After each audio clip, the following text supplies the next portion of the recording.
I think it's pretty safe to say that the future of the Star Wars franchise seems to be quite expansive, not just with their books, novels, comics, and video games, but also let's not forget about their new live-action and animated Star Wars TV series, and even their new Star Wars trilogy of films by Disney and Lucasfilm.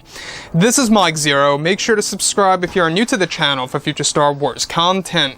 Now, one thing about Disney Star Wars is that we do know that they are in a phase of desperation and damage control to really get things under control, with the Star Wars franchise being handled by Bob Iger and Chapek, George Lucas, Jon Favreau, Dave Filoni, even Steven Spielberg as an executive producer for a handful of Star Wars TV shows on Disney+. Now, moving beyond all of this, what's really exciting all has to do with the fact that Disney is tossing Kathleen Kennedy to the side. She's only involved with the Leslie Headland Star Wars TV series, and that's it.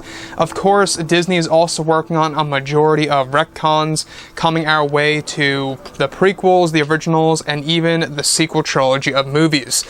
So here's the thing about the retcons. Now, a lot of fans are not necessarily all for retcons since it does change your view of the movie. It changes key aspects of the film when it comes to specific locations or characters or specific actions done by characters. I mean, the list goes on. You know, retcons are a very big deal and they have to be handled carefully.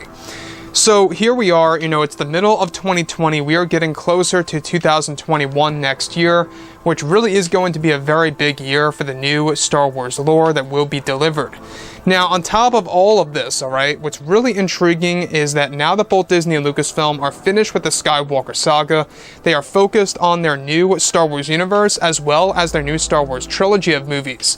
It's explained that currently both Bob Iger and Bob Chapek are working together as a team in order to make things right with the fans by delivering authentic Star Wars stories. However, one major decision that may be controversial is a major retcon coming to The Empire Strikes Back that many fans may not agree with. It's described that one major plan by Disney is to provide a major retcon of Palpatine in The Empire Strikes Back, with this major reset that the Palpatine hologram that Vader talks to in the film in that key scene is actually Palpatine's clone that Sidious was testing from across the entire galaxy over in the unknown regions, and that Palpatine was training through his essence transfer technique during the events of The Empire Strikes Back, since he sensed that Vader was going to betray him at some point in time in the near future. It's described that Disney aims to establish that it was the clone of Palpatine in the hologram speaking to Vader all that way from the unknown regions, and that the real Palpatine was elsewhere with his consciousness not active in the body. Now, this major retcon is set to connect more so to the rise of Skywalker and make things make more sense in line with the sequel trilogy films and more. It's described that Chapek and Iger are allowing George, John, and Dave to work on this major retcon properly for the fans to enjoy and understand around the entire world.